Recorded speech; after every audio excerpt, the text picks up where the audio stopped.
There's a forest in Romania that people call the most haunted forest in the world. It's not just the eerie silence or the twisted, unnatural trees. People who enter this forest at night hear screams, horrible, bone-chilling screams, voices begging for help, but no one is there. I didn't believe it until I went there myself, and now I wish I never did. The place is called Hoia-Baciu Forest, deep in the heart of Romania.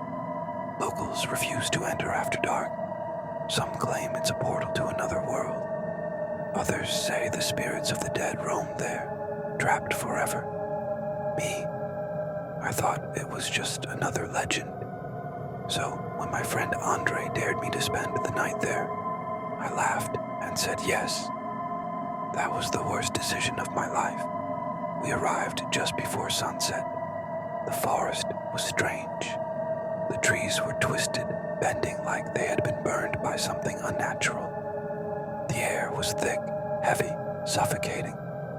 Even though there was no wind, I swore I could hear whispers between the trees. Andre joked, maybe the ghosts are already watching us. I forced a laugh, but deep inside, I felt it too. Something was wrong with this place. As night fell, the temperature dropped fast. Our fire flickered weakly, struggling to stay lit. Then, at exactly midnight, we heard it. A scream. Not just any scream. A woman's scream. It came from deep inside the forest. Long, painful, filled with terror. Andre and I froze. We were the only ones there. Then, another scream. And another. The sound of footsteps running toward us. We grabbed our flashlights and shined them into the trees. Nothing. But the footsteps didn't stop. They circled us, faster, closer, louder. And then, everything went silent. For a long moment, we didn't move. Then Andre whispered, "Did you see that?" I turned my light toward where he was looking. A figure, a dark shadow standing between the trees. Not moving, not breathing, just watching us. I tried to speak, but my throat was dry. Then, the figure tilted its head and charged toward us. We ran.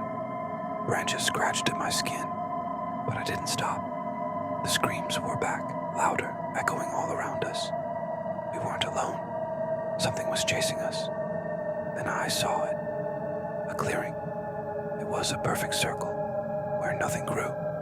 No trees, no grass, just dirt. The moment we stepped inside, the screaming stopped. The footsteps disappeared. Everything was quiet. Too quiet. Andre gasped for breath. What? What was that? I didn't answer. My eyes were locked on the ground. In the center of the clearing was a small pile of bones. Human bones. A chilling thought hit me. Had others run here before us? And then, the air shifted. The space around us felt wrong. Like we weren't supposed to be there. Like something was watching, waiting.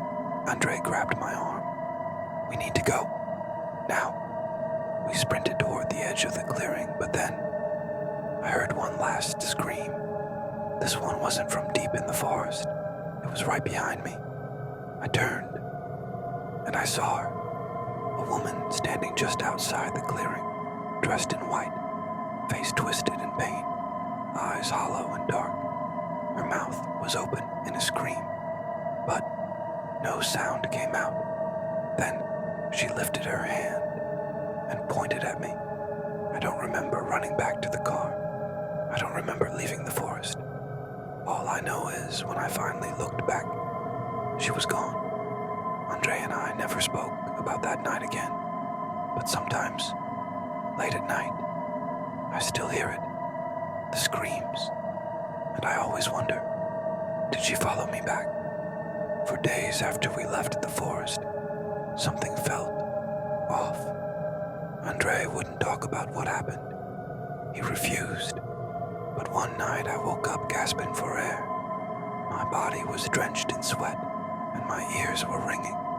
I could have sworn I heard a whisper. I sat up and turned on the light. That's when I noticed it. A handprint. A faint, darkened bruise on my wrist, right where the woman had pointed at me. I rubbed at it, but it didn't fade. My stomach dropped. Did she touch me? Or worse, did she mark me? A week passed, then another. I started to think maybe it was over. But then, the screaming started again. It wasn't in the forest this time. It was inside my house. Late at night I'd hear it, muffled at first, like it was coming from outside my window.